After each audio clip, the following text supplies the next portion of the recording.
The conversation is, how do you predict your future? How do you know what's really going to happen? How do you know where you're really going?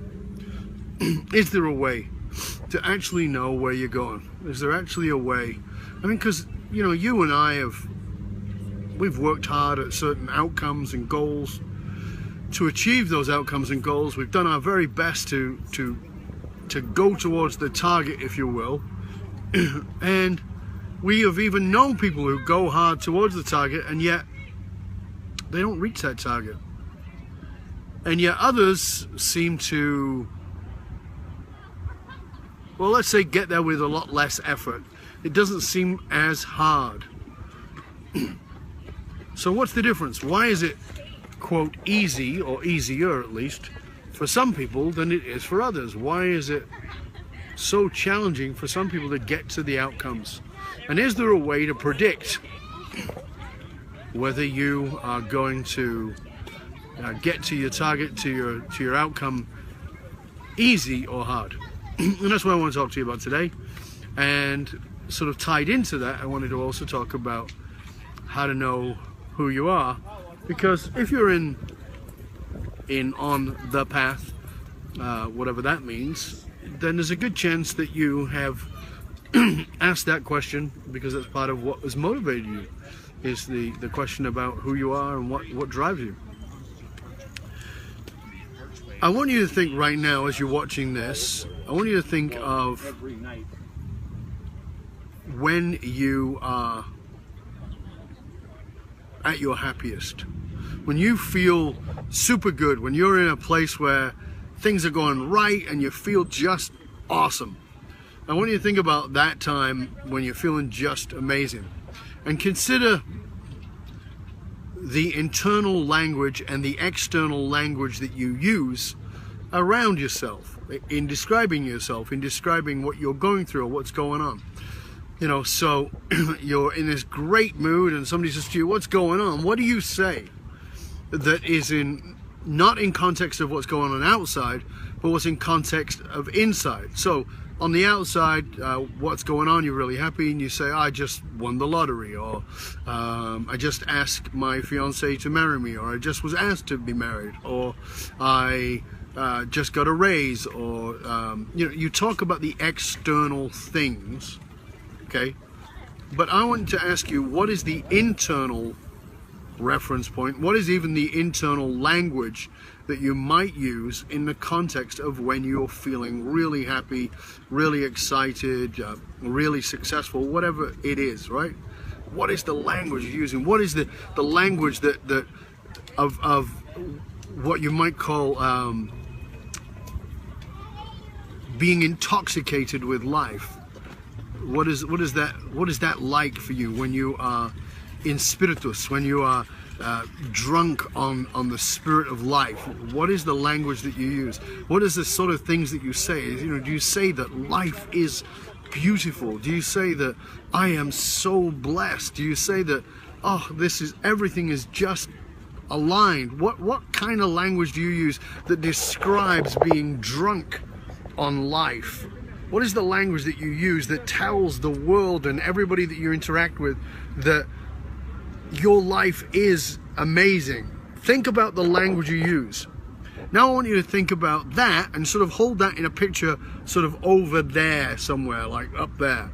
Okay, now I want you to think about the language you use when you're feeling in the shit, when things don't go right, when it all seems to go down the toilet, when you're really struggling, when things are much harder than they feel like they should be, when you feel like you're up against that freaking wall and it just, you know, it's like banging your head on the wall. What is, and I'm using language, but you can decide what it is for you. What is the sort of things you feel when it's not going right? What is the language that you use externally and internally when things are not going right? You know, so what are the things that you describe? How do you describe being in the, you know, I said before, in being intoxicated with life is the upper end. So feeling like beaten or put down. What is the language that you use? Think about those language patterns that you use. You know, what kind of things do you say? And I'm going to give you a minute to to think about what it is that you say, and you can chip in, you can write your comments in the panel down there, and tell me what is the dominant language of feeling intoxicated with life, and what is the dominant language of feeling feeling down or feeling like life is tough.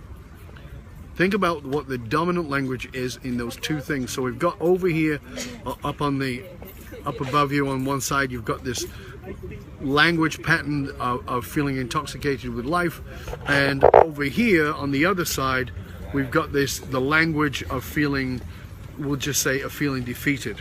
Okay?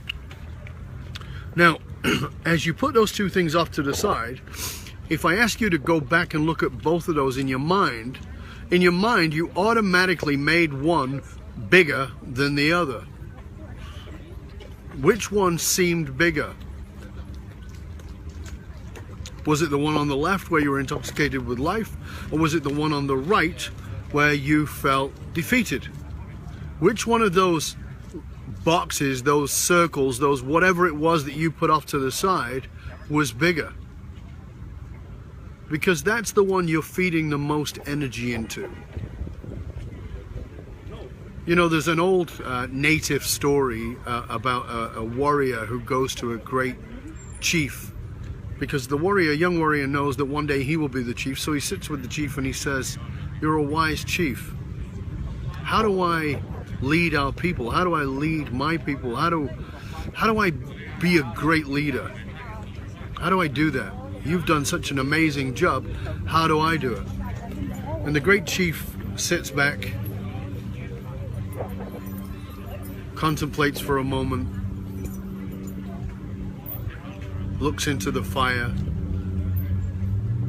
and then suddenly looks up at the young warrior and says, "When I was a boy, I had two dogs, a black dog and a white dog. And they would fight all the time, viciously fight all the time." And the young warrior is kind of like waiting for, well, what's next? Like, you know, tell me, you know, clearly there's some secret in here. Tell me what's next. But the chief just leaves the story there, says nothing else, just leaves it. So the warrior's like waiting and waiting. Finally, kind of gets impatient and says, "Okay, so you had two dogs. They fought all the time. Which one of them won?" And the chief looks at him and smiles and says, "Whichever one I fed." When you think about those two boxes, that language box, that circle box, whatever it was that held the language of you being intoxicated with life, and you think about that other box that was over on this side, which was the one of feeling beaten by life, feeling like life was too hard, and I asked you which one was the bigger box. The bigger box is the one you're feeding. That's the one you're adding emotional, spiritual, mental energy to most often. And I understand that most of that is unconscious. You don't think about it, you're not doing it on purpose, but now you have an awareness, and that awareness can be used to your advantage. So let me just tell you some of the ways that you're likely feeding into those boxes. You know, the saying is, as Frank just pointed out here, the saying is, you've heard this around health and nutrition, that you know, you're a result of what you eat, but you're also a result of what you feed yourself mentally and emotionally. And you know, we've gotten very good, or many of us have gotten very good about not listening to negative media and not letting those negative things in, and deciding to be a better, sort of more discerning about the filters around the things that we let in.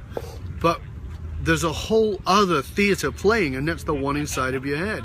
That's the information that's playing inside of your own coconut that is feeding very directly into you, that is going, like, bypassing everything right into your unconscious. And we were trying to bring this to the fore so you can see that right now, see it in either of those two boxes. So when you think about those things, as I said, they've previously been unconscious, that's fine.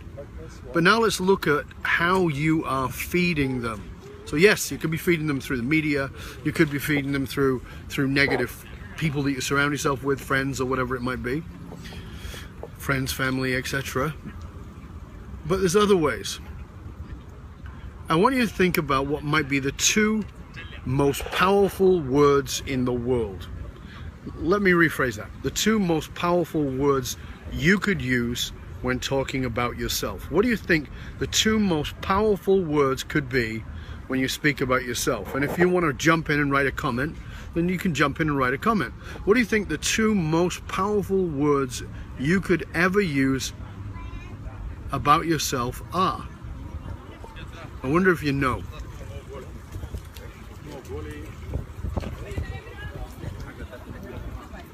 Considering it? What are the two most powerful words you could ever use in context of yourself? Okay, I've given you a few seconds there to think about it. I'm going to jump in and tell you. But I'm going to do it in a roundabout way.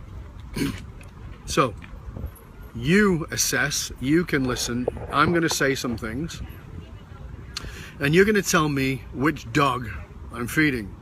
Am I feeding that dog of euphoria, the one of being intoxicated with life, or am I feeding the dog of life is just too damn hard and it's too much of a struggle?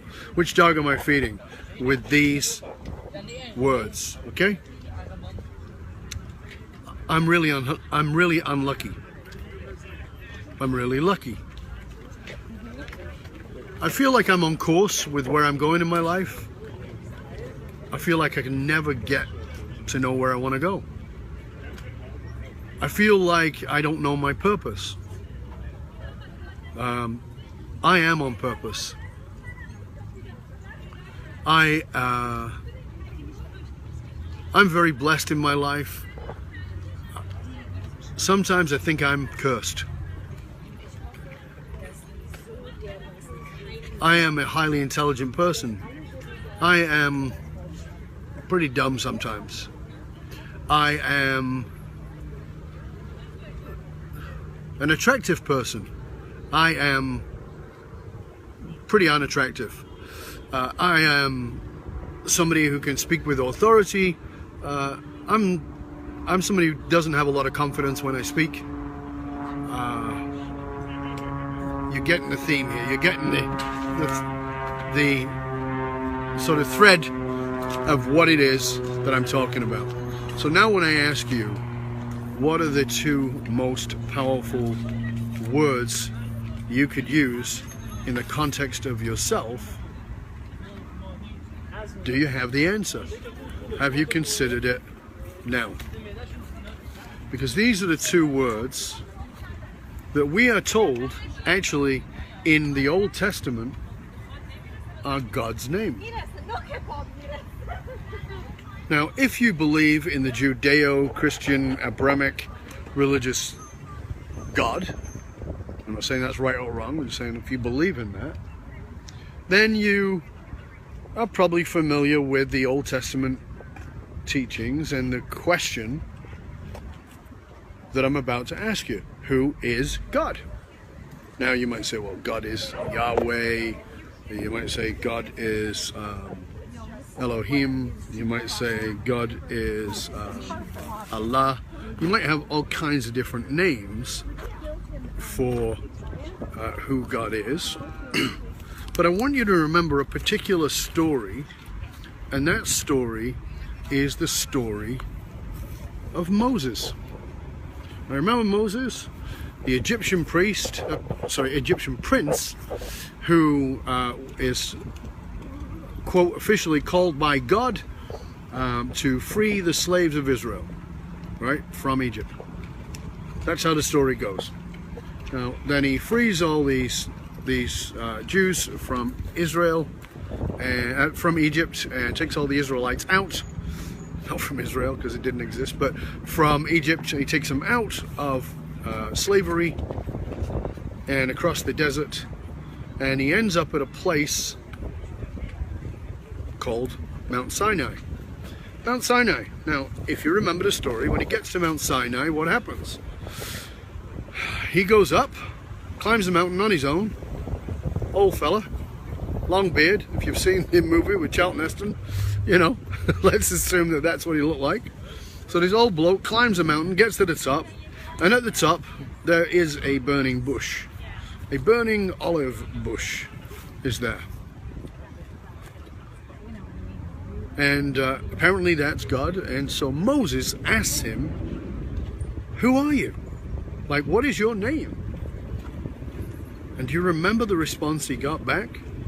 Do you remember the response? That this deity, this creator of all things. Remember, if you believe in the Judeo-Christian Abrahamic version of the truth, then God created all things. All things, right? So who does God tell Moses that he is? He says, I am that I am. Pretty much the same language as Popeye had, but nonetheless a little more profound. I am that I am. So who is God? Who is this creative force? The creative force is the I am. The most powerful words you use in creating your life, in predicting your own future, is every time you use or you evoke that Judeo-Christian God by saying, I am. I am miserable. I am unlucky. I am unhealthy. I am out of shape. I am undisciplined. Every one of those evokes that creative force of the universe that you call God. And even if you don't believe in the Judeo-Christian, you still grew up around, there's a good chance you grew up around that languaging. It evokes, it is a powerful invocation. It is like the great mystics of the past who evoked these great statements, you know, that were something like the the abracadabra, if you will. The I am statements are the statements of predicting your own future. When you say I am powerful, I am a loving being, I am deeply loved, I am deeply honored and respected, I am a loving, respectful human being, I am empowered, I am somebody who empowers, I am wise, I am funny, I am playful, I am wealthy. Every time you use the I am language, you evoke something within you. And here's how it works, shifting now to a little bit of a quantum level, is this: that what shows up in your life is a result of what you think, which triggers the emotions you have.